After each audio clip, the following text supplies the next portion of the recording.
So, back in early 2026, a geopolitical crisis just exploded. And it didn't just dominate the headlines, it fundamentally rewired the entire global economy. We're talking about the complete shutdown of the Strait of Hormuz, which is, the world's most critical energy choke point. So let's break down exactly how this all went down. It's the kind of question that gives economists and military planners nightmares. For decades, it was always a what if? But in March of 2026, that hypothetical became a devastating reality, and it paralyzed global trade in a way that, frankly, no one really thought was possible. And here's what that paralysis looks like in a single, brutal number. In just the first month of the crisis, commercial shipping traffic through the Strait of Hormuz dropped by a staggering 98%. It wasn't just slowed down, it was, for all intents and purposes, erased. I mean, just look at this graph. It shows you the collapse in a way that's kind of hard to believe. We went from an average of 60 tankers squeezing through that narrow channel every single day to less than one. It's like the world's main artery for energy was just pinched shut, almost overnight. And you can bet the economic shockwave hit instantly.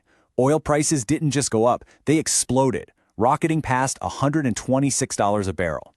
Analysts were all saying this was the fastest, most violent price spike they'd seen in any modern conflict. It made the shocks from the Iraq War or the invasion of Ukraine look tame by comparison. So, how on earth did we get here? How did things get so bad so fast? Well, it all started with a military operation that had a name that, in hindsight, was grimly prophetic: Operation Epic Fury.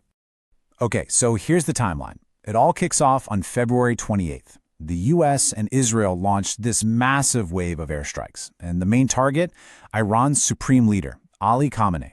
He was killed in those initial strikes. Iran's response was immediate and incredibly harsh, not just hitting military targets, but civilian ships too. By March 2nd, the Revolutionary Guard just came out and said it. The waterway is closed. The whole thing went from a targeted strike to a global crisis in, 72 hours? The speed was just breathtaking. And this is really the key point. The whole idea behind the strikes was this surgical decapitation. You take out the leadership, you neutralize the threat. Simple, right? Wrong. Instead, it completely wiped out any moderate voices and left this power vacuum that was immediately filled by hardliners. And their new strategy was painfully simple: inflict as much economic pain on the entire world as possible. They called it maximum resistance. But here's where things get really interesting. Iran didn't use a massive navy to close the strait. No, they used something way more subtle, and honestly, way more effective. They unleashed a new kind of asymmetrical warfare that came to be known as the insurance weapon. Okay, this is the concept you have to grasp to understand everything that happened. The insurance weapon isn't about sinking every single ship. It's about making the risk so crazy high that the entire global insurance system, the very thing that makes global trade even possible, just pulls the plug. You don't need a huge navy. You just need to know how to flip a commercial kill switch. So, how does this commercial kill switch actually work? Well, it's a terrifyingly simple chain reaction. First, you have a few physical attacks on ships. The military calls them kinetic attacks, and that creates an extreme level of risk. Second, because of that risk, insurance costs just skyrocket. Then, the really big insurers just give up and pull their coverage completely. And once that happens, it's game over. An uninsured ship can't get into a port, it can't get financing, it's commercially dead.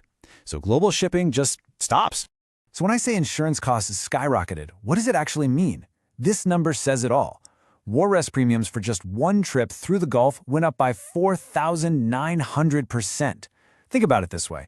A trip that used to cost about $250,000 in insurance suddenly cost over $7.5 million. For one trip, nobody could afford that. And this comparison really drives the point home. If you look back at the tanker war in the 1980s, hundreds of ships were hit by missiles, but shipping was barely disrupted, less than 2%. Now fast forward to 2026, a handful of attacks, weaponized through the insurance market, and boom, a 98% shutdown. The real weapon wasn't a missile. It was an email from an insurance company saying coverage canceled. But let's be clear, this wasn't just a financial game. The threat was real, and it was deadly. These are just a few of the more than 21 confirmed attacks that month. The tanker Skylight was hit, and 2 crew members were killed. A tugboat, the Musafat II, was sunk, killing 4. These weren't just numbers. These were real attacks that made the risk completely undeniable for both insurers and the sailors themselves. And this wasn't just about economics. The world was watching the human cost. Human Rights Watch came out and said it plainly. Deliberately targeting civilian ships like this, these are apparent war crimes. It just added this whole other layer of moral gravity to the economic chaos. Of course, a crisis like this doesn't stay contained. It was like a shockwave that rippled out from the Persian Gulf across the entire planet, affecting everything from the price of gas to the food on your dinner table. So what exactly got stuck behind this blockade? Well, this chart gives you a pretty scary picture. We all hear about the oil. That was 20% of the world's supply.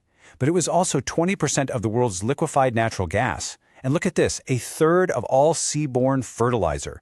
That's not just an energy problem, that's a potential food crisis right there. Not to mention crucial stuff like aluminum and sulfur. So if you can't get the tankers out, what do you do with all the oil you're pumping? You can't just stop on the dime. They literally ran out of places to put it. So they had to declare force majeure, which is basically a legal way of saying, hey, we can't fulfill our contracts because of something totally out of our control. Iraq had to cut production by 70%, Qatar just stopped completely. What this meant was the world's entire spare capacity, the cushion that keeps the oil market stable, was now trapped. And all of this chaos led to a massive, monumental shift in global politics. For like 70 years, the deal was super simple.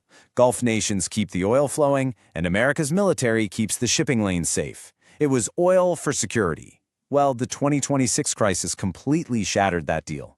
From the perspective of the Gulf states, the U.S. military suddenly looked less like a protector and more like the thing that had actually started the war.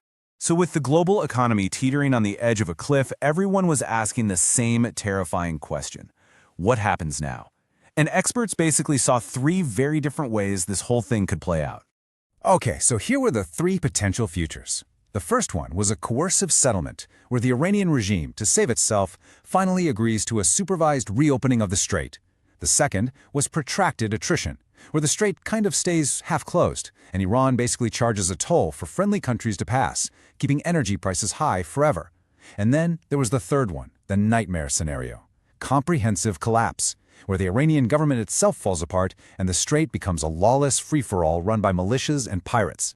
When all was said and done, the 2026 crisis really taught the world one huge lesson. The long, comfortable era of guaranteed free trade, backed up by a single superpower, was over.